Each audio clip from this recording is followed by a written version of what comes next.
This is the video on project with the part of sampling distribution. So the column that we're going to be analyzing is called TV Sports. You should locate it under AZ. What I'm going to do is I'm going to copy this and paste it into an Excel spreadsheet, an empty Excel spreadsheet. What we need to do right now is we need to find a list of random numbers. So I'll give it a title random. The function I'm interested in is called rand. It doesn't take any parameters. You just type in equals RAND, open and close the parenthesis. If you push enter, it'll create a random number. What we need to do is we need to create as many random numbers as we have entries in our column. So I'm going to drag this through.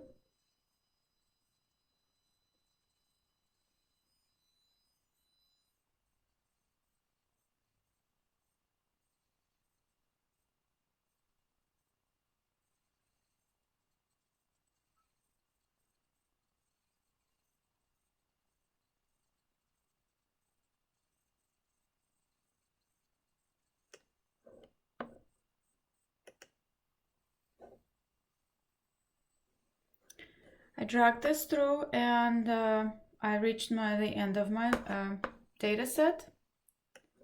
I'm gonna bring this back up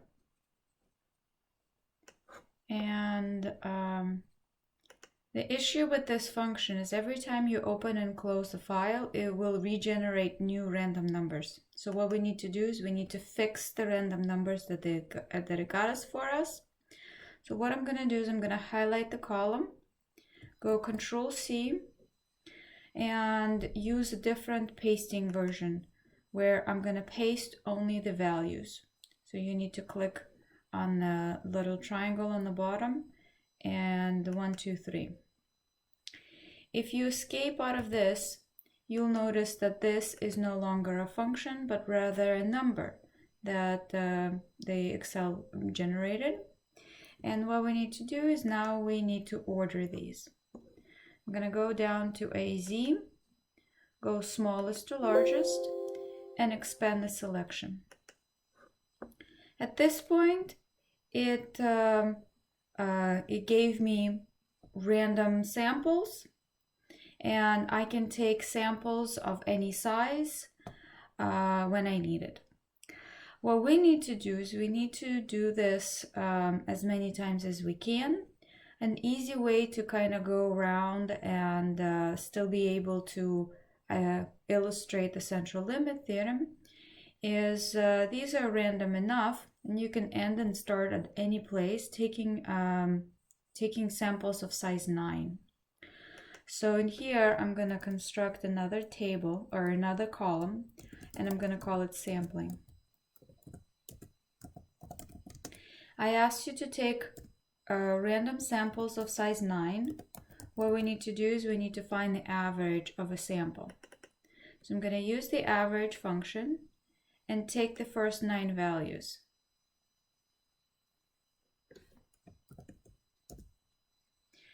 The second one, I need to continue and take the next 9 values.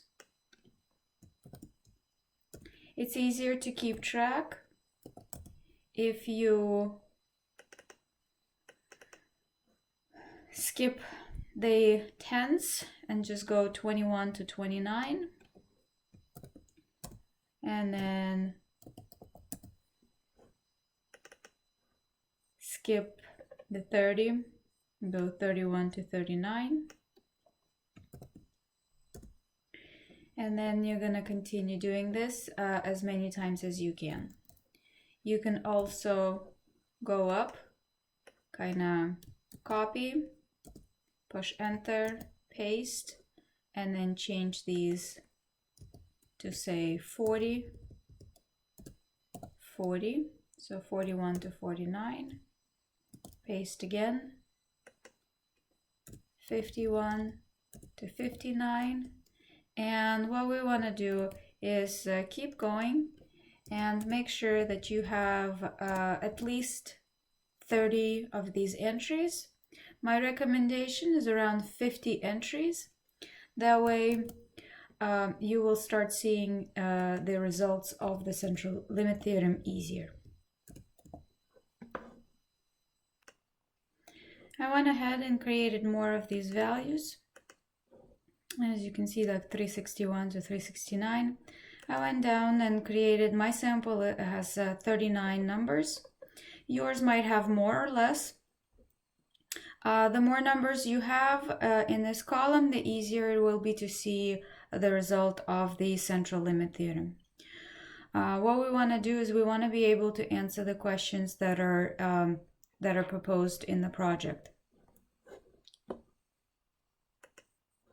We're interested in finding the mean of the original column and the standard deviation of the original column, the mean and the standard deviation of sampling distribution, and find whether each of these data sets appear to be normally distributed or not. So I'll start with the first mean. The function is called average. I need this column, and that does the trick. And then I need standard deviation. You should be using standard deviation.s because it is a sample, although in the case of this many numbers, the chances are it won't make too much of a difference. So these are the average and standard deviation for the original TV sports column. The numbers that you should be getting for these two are the same as mine. Now the sampling distribution, yours is different than mine because you generated different random samples. So the average that I observed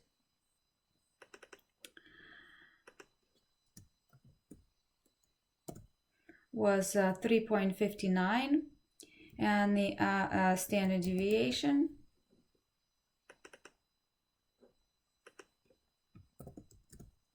is 0.89. So it's a little bit off from what I would like to see. So if you don't like the numbers, if they feel like they're too far away from the statement of the central limit theorem, do more in this column. So this column should be longer. So 39 values is very small number. And then what you should be observing is the means should be the same. And the standard deviation, because we're dealing with sampling distribution, should now be the standard deviation of the original column divided by the square root of 9, because you took samples of 9. And this is approximately what we're seeing over here. You should be observing about the same thing. Now, if you highlight, and the next question that we need to answer is normality. One of the ways to assess normality is through a histogram. So if I highlight TV sports, I can go under insert and insert a histogram. There is a trick on fixing these holes. You can double click on any of the columns. You should see a series option. You want to be in the series option under horizontal axis. And you can change the number of bins. Excel calls classes bins. If you change it to 9,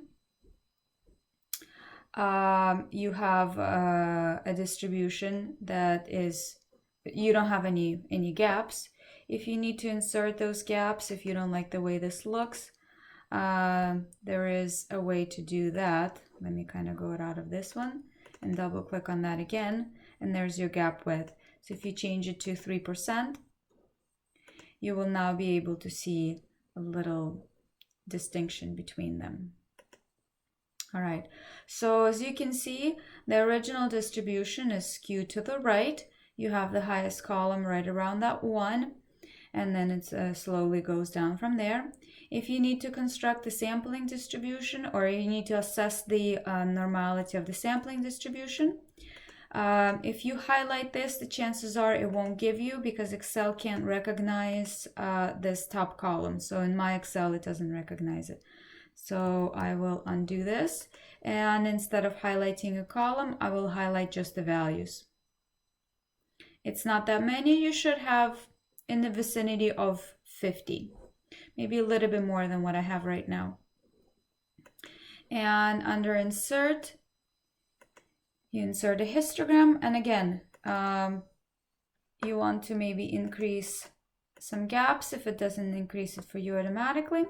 And 1, 2, 3, 4, 5 classes may not necessarily give you an idea of the distribution. So you can go into horizontal values and change that bin number to maybe a 7. Let's try 7. All right, so this looks good. So you'll stop at a number that your sampling distribution appears to follow, and then you can actually see the shape that it is approximately normal. You know, kind of the way I'm kind of drawing my mouse over here.